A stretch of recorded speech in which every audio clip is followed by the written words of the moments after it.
On Friday, Julie Allen, a 62-year-old Medicaid consultant, took time off work to sit in the scorching sun at a midday, open-air rally for Joe Biden in Boone, Iowa.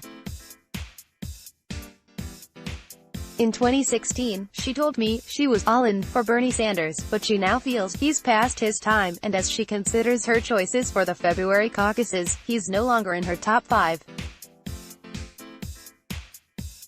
Instead, she's weighing Biden, whom she supported in 2008, as well as Elizabeth Warren, Pete Buttigieg, Kamala Harris and Governor Steve Bullock of Montana. She liked the idea of a Biden-Warren ticket, or maybe even a Warren-Biden one, since he already knows how to do the job of vice president. There's all these comparisons between how Warren and Bernie are so much alike, she said. I really think Warren and Biden are much more alike. This surprised me, since Warren and Biden are so far apart ideologically. But over the course of a frenetic campaign weekend in Iowa, when most of the Democratic field descended on the state, I heard the comparison more than once. Waiting to see Warren speak at the Iowa State Fair, I met Janice Martins and Kay Havens-Wright, Democrats from rural farming families that, they said, had been devastated by Donald Trump's tariffs. Both were torn between Warren and Biden.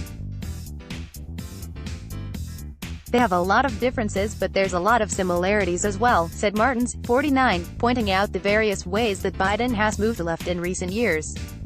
After watching Biden and Warren campaign in Iowa, I think I understand why some people group them together. Both candidates are folksy, white and in their 70s. Both speak of the searing childhood experience of seeing their fathers lose their jobs, and both make economic security for the middle class central to their stump speeches. They are sincere and unscripted and have the comforting aspect of benevolent parents. Talking to voters who admire both of them, I realized, not for the first time, how little the ideological lanes that we talk about in Punditland really mean. Listen to The Argument podcast every Thursday morning, with Ross Douthat, Michelle Goldberg and David Leonhardt. Somehow I always manage to forget, between election cycles, how idiosyncratic many voters are, and how little their decision-making tracks the ideological battles that dominate social media and cable news. At the Iowa State Fair, I met Joel Hall, an 83-year-old retired radiologist who left the Republican Party over Trump.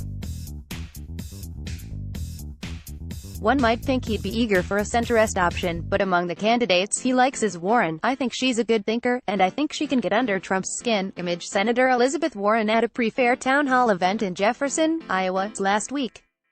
Credit Christopher Lee for the New York Times. The people who turn out for campaign events in Iowa months before their first-in-the-nation caucuses are very well informed. Several told me they feel a responsibility to see as many of the candidates in person as possible, sometimes more than once. But they are judging the candidates by different metrics than many commentators. At a Harris event at a Ft. Dodge Middle School, Stacy Halvick, 42, said she wanted to vote for a woman, particularly after the trauma of Trump's victory, but wasn't sure if it would be Harris or Warren. For me, it's not so much policy, it's finding a person who I feel is someone who is trustworthy and admirable and has experience and conviction and can inspire all of us, she said. It might be precisely because Iowa Democrats get to know the candidates so intimately that they don't feel the need to plot them on a left-right spectrum. We're just not pigeonholing, said Mary McAdams, who chairs Ankeny area Democrats, just north of Des Moines. I saw people today at the Cory Booker event in Ankeny who were at the Kamala Harris event who were at the Pete Buttigieg event a couple of weeks ago. And for some of these folks it's the third time they've seen some of these candidates. Ultimately, this is why I suspect Biden will fade in Iowa, despite many polls showing him ahead right now.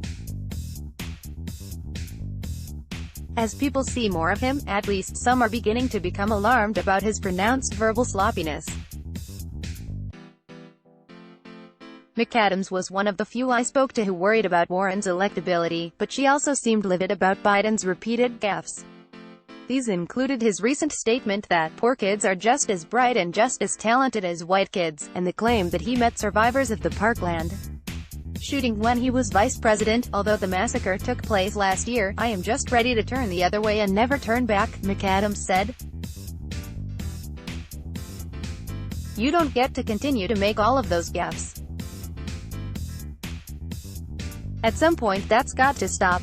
She suspects that his frontrunner status isn't durable, at least in Iowa. I think the big lead that he has in the polls is just his name recognition. If she's right, there's no reason to think Biden supporters will flock to another moderate. A recent poll of Democratic voters in the states with the earliest primaries showed that a plurality of Biden supporters, 24%, say that Sanders is their second choice, followed by Warren, with 20%. No one knows what's going to happen at the caucuses, which is maddening, since so much is at stake.